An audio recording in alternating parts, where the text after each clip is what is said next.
Good morning, everybody. Well, it should be the afternoon. Starting the afternoon? Okay, so it's still morning.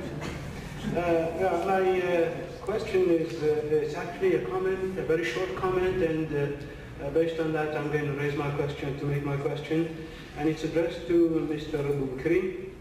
I'm sort of a little bit mystified by the distinction you make between consensus and ijtihad.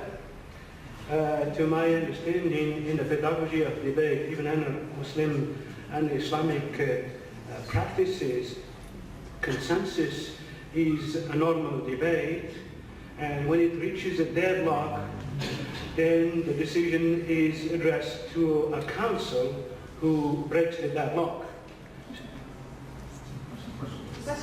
Okay, sorry.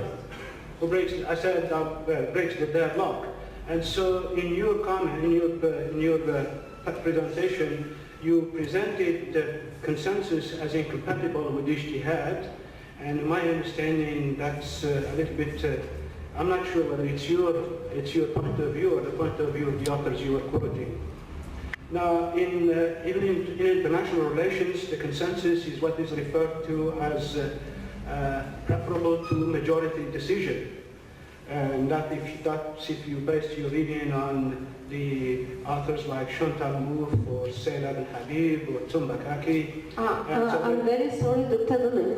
We have to respect time limit. Okay, I haven't finished my minute yet. No, it's already 1 minute and a half, sorry. Okay, so can you lift this ambiguity to me, please? Yes, thank you very much. The next was Andrea. Okay, I will start the intervention with my question. Sorry. Okay. You're not on the list. I'm not? No. There was a jump. No, yeah, no, sorry. It's unfair. Yes, I'm very sorry. Hi. My question is for Mr. Asim. Am I pronouncing your name correctly? At the end of your presentation, you briefly started to discuss feminism, I think especially the group Femen, an Eastern European feminist group, and the issue of nude protesting. I was wondering if you could just elaborate a little bit. I think you didn't get a chance to finish. Thank you. Half a minute is great. And the next one is Mr. Bulgari. Mrs. Bulgari, sorry. Or doctor, I'm sorry. Good morning. I just would like, first of all, to thank the panelists for their very nice speech. Okay, just very brief I have very few remarks to address basically to Mr. Asim. Okay, you elaborated on some issues, okay, like women's speech. Well, I think we are really beyond such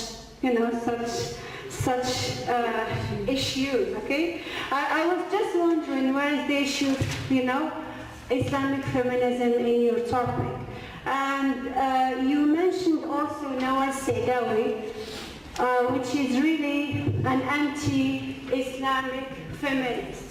She's totally against Islamic feminism. You mentioned also Selma Ma'rouf as a radical Moroccan feminist figure.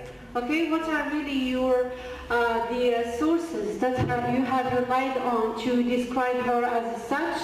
Where we have very famous figures like Fatima al-Manisi, who is really a very leading, Moroccan feminist, Islamic feminist. Okay, thank you. Thank you, Dr. Baghdadi. And Zario? Yes, thank you. Mr. Asim, my addressee. I like the comparison between our heritage and the Western heritage. Just in the Middle Ages, to my knowledge, in Brian Lebovich's book, The Witch Hunt in the Early Modern Europe, it declares about 60,000 murders against women in the witch hunt period. this was based on the teachings of the church, and the church conducted that. It's that heritage. I don't have to declare, to mention a lot of things because I don't have time.